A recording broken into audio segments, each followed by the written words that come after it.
The team at Catnic Design Studio have just upgraded their copy of gCADPlus to the latest version.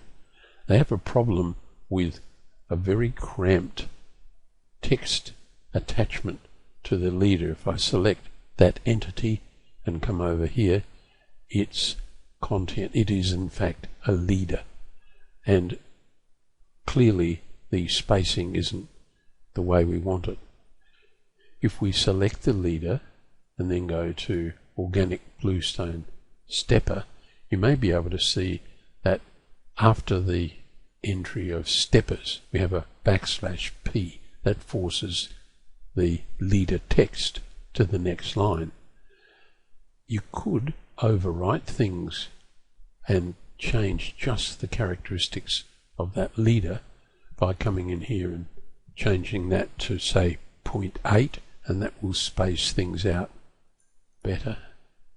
0.8, hit enter, and they now space. So you could go through and edit that.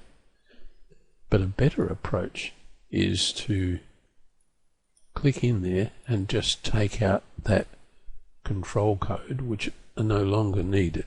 We can just hit the enter key at that point, and that will put a new line in, and then if we go back to the original 0.5 and hit enter, there we are.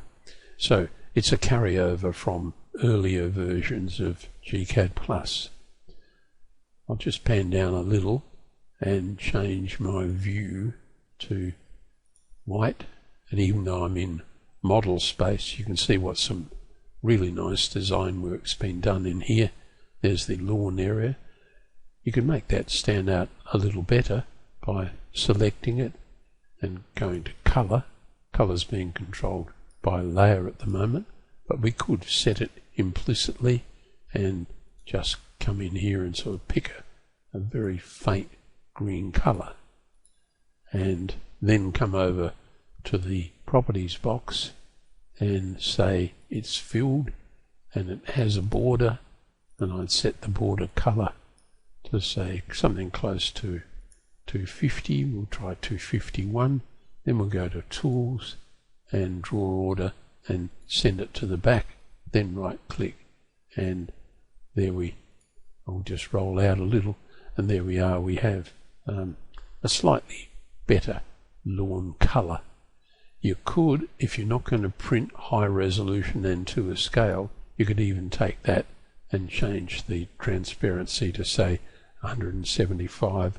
Just tone off the intensity of that color just a little, and there's a lawn that stands out a little easier, and it's very quick and easy to manage. There's a nice bit of design work here in the front garden area, and a plant schedule, so that if I click on any of these symbols here, the species tag comes here and the common names and so on. So this has been beautifully done.